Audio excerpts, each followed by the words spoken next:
yoshlik yillaridan kamolotning vazmin yo'llariga otlanar ekansiz hamma narsani, insonga xos barcha narsani o'zingiz bilan birga ola keting, yo'lda qoldirmang, keyin uni o'rnidan siljita olmaysiz. Assalomu alaykum. Sizlar bilan yana yoshlik bekatida diydorlashyapmiz. Yoshlik insoniyatning eng ajoyib, eng harakatchan otryadidir. Yoshlik hamisha fidoyilikni talab etadi. Bugungi kunning ana shunday fidoyi yoshlardan birini sizga tanishtiramiz. Bugun yoshlik kitobining yangi sahifasini varaqlar ekan.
Ergashbek, avval o'zingiz haqingizda biroz ma'lumot berib o'tsangiz, keyin suhbatimizni davom ettiramiz. Men Ibragimov Ergashbek 15-son o'rta ta'lim maktabida 7-B sinf o'quvchisiman va 2-son bolalar musiqa va san'at maktabida fortepianodan tahsil olaman. Hamda 1-son bolalar musiqa va san'at maktabida an'anaviy xonandalikdan tahsil olaman. Asosiy yo'nalishingiz qaysi biri? Asosiy yo'nalishim fortepiano. An'anaviy xonandalik va sport sohasiga shunchaki qiziqasizmi yoki bo'sh vaqtingizni mazmunli o'tkazish uchun ularga ham qatnashib turasizmi? Bo'sh vaqtimni mazmunli o'tkazish uchun an'anaviy xonandalik va sport bilan shug'ullanaman. O'zingizga ko'proq qaysi biri yoqadi? O'zimga ko'proq hammasi yoqadi. Hammasi yoqadi. Bu sohalar, ya'ni fortepiano, an'anaviy xonandalik va sportga qiziqishingizga nima turtki bo'lgan? Bu mashg'ulotlarga otam turtki bo'lgan.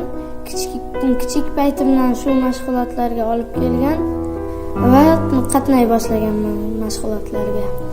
Bu mashg'ulotlarga qancha vaqt sarflaysiz bir kunda? 3-4 soat sarflayman mashg'ulotlar uchun. 3-4 soat ichida hamma narsani, ya'ni uyga vazifalarni tayyorlay olasiz. Yo'q, uyga vazifa uchun vaqt ajrataman, boshqa vaqt ajrataman. Ergashbek, hozirning o'zida iqtidoringizni namoyish qilib bera olasizmi? Ha. Kimlarning asarlarini chelib bermoqchisiz? Guldasta Muhammad Otajonov, Onajoning rozi qil, xalq so'zi, Jumoy Tojimov musiqasi. Marhamat.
Ergashbek kamgap bo'lishiga qaramasdan an'anaviy xonandalik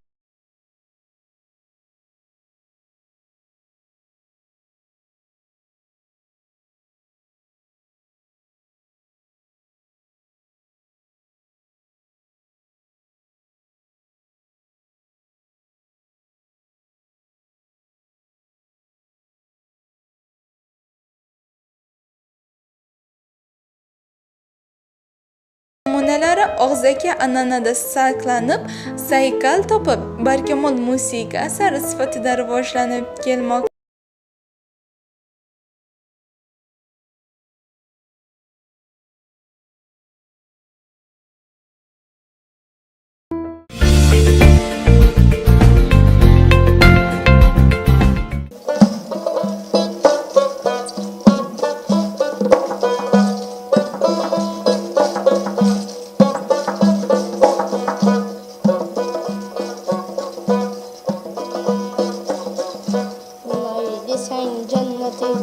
Parvardigar ummati, bo'lay desang jannati.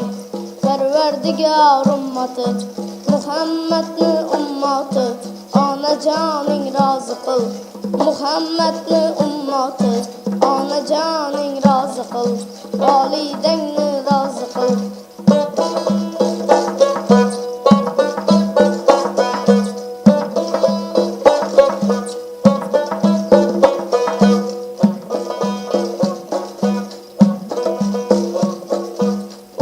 Kelamullah'nı, sözü vardır Allah'nı. Okup kelamullah'nı, sözü vardır Allah'nı. Koygin Mekke tullah'nı, ana canın razı kıl. Koygin Mekke tullah'nı, ana canın razı kıl. Validengni razı kıl.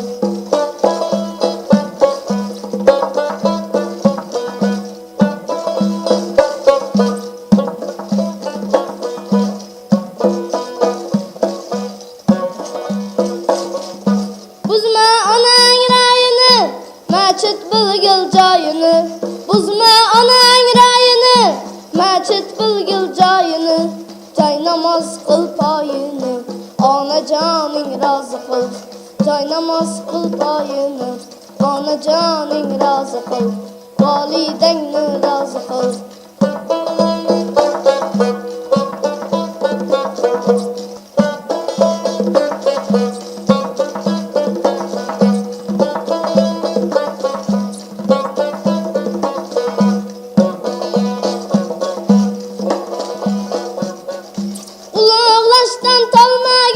Qarg'ishini olmagin, ulug'lashdan tolmagin, qarg'ishini olmagin, attan qilib qolmagin, onajoning rozi qil. Attan qilib qolmagin, onajoning rozi qil. Volidangni rozi qil.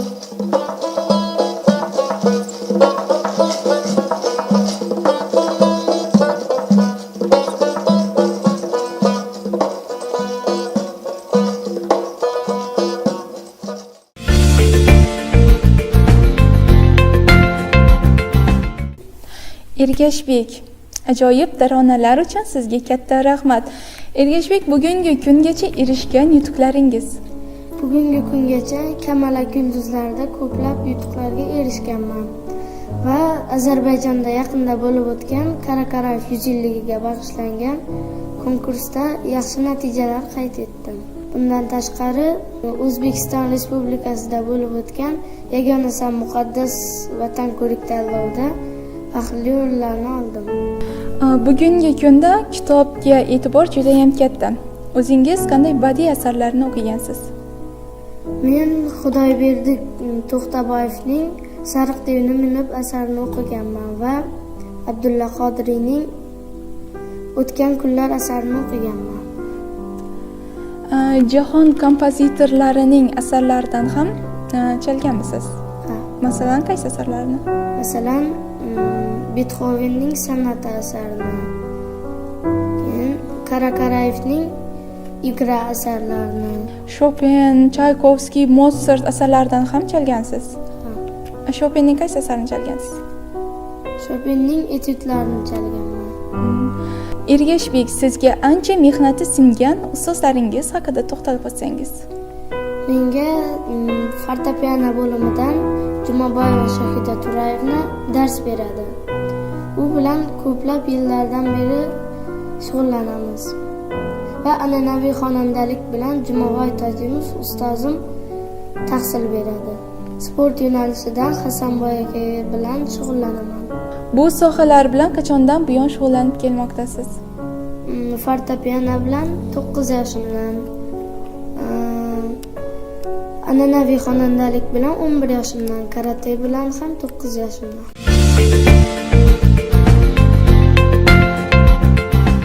Ustozning umri mangu, chunki shogirdlar umri unga ulanadi. Ustoz va shogird an'analari bugungi kungacha davom etib kelayotgani esa ko'zimizni quvontiradi. Ergashbekning yosh bo'lishiga qaramasdan ulkan muvaffaqiyatlariga yetishishida ota-onasining va albatta ustoz murabbiylarining o'rni katta. Ota-ona, ustoz va murabbiylari shunday farzand va shogird yetishtirayotganliklarini faxr bilan ta'kidlab o'tishdi. 2014-yildan buyon fortepiano sinfida mendan ta'lim olib kelinmoqda. Darslarga o'z vaqtida qatnashadi. Juda ham iqtidorli, ko'rik tanlovlarga, xalqaro ko'rik tanlovlarga qatnashib kelyapti. 2014-yildan buyon Kamalak yulduzlari, Muxtor Ashrafiy nomidagi respublika ko'rik tanlovida, xalqaro ko'rik tanlovda Ozarbayjonda bo'lib o'tgan xalqaro ko'rik tanlovlarda o'z muvaffaqiyatli qatnashdi. Uning bundan keyingi ishlariga rivoj va omad tilayman.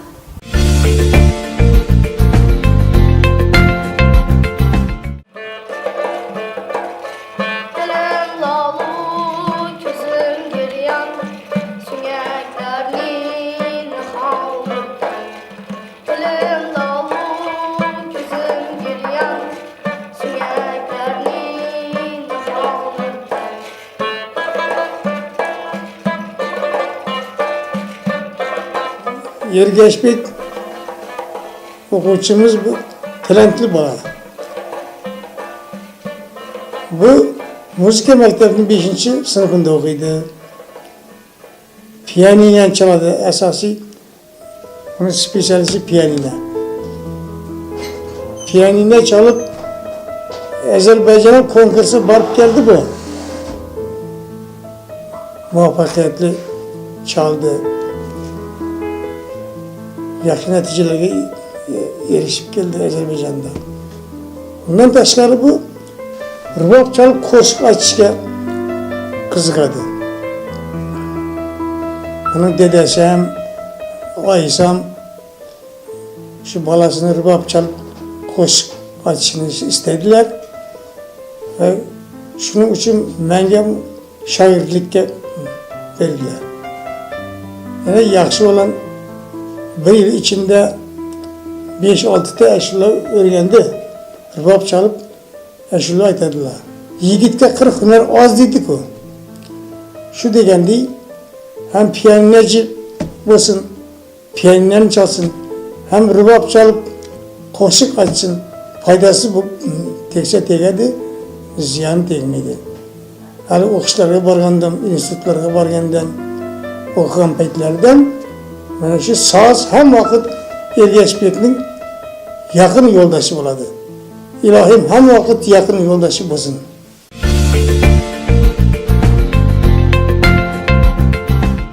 Hozirgi kunda maktabimizda 500 dan ziyod o'quvchilar tahsil olishyapti va bizning maktabda oliy ma'lumotli ustozlar ularga dars berishadi. Maktabimizda bir nechta o'quvchilarimiz nafaqat O'zbekiston bo'yicha, respublikamiz bo'yicha, balkim boshqa davlatlarda, chet mamlakatlarida ham o'z iqtidorlarini konkurslarda, ko'rik tanlovlarda namoyish etib kelmoqdalar.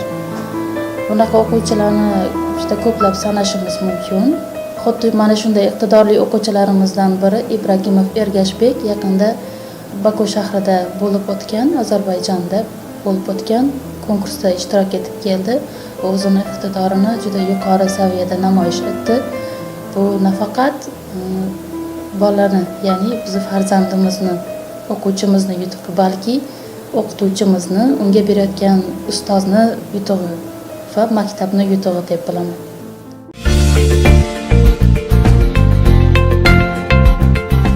Oybek aka, farzandingizning iqtidorli va qobiliyatli bo'lishi uchun nimalarga ko'proq e'tibor bergansiz? Farzandimizning Ergashbekning to'g'ri so'z, ochiq ko'ngil hamda vatanparvar bo'lish tarbiyalashi uchun joylari jannatda bo'lsin onam hamda otamlar katta hissalarni qo'shishgan. Onam san'atkor bo'lishni, otam sportchi bo'lishni juda orzu qilgan edilar. Men endi o'zim doktor bo'lishni orzu qilaman. Xudo xolasa hammasini birgalik olib boradi hamda shu vatanimizga bir sodiq farzand bo'lishga, komil inson bo'lishini niyat qilib qolamiz.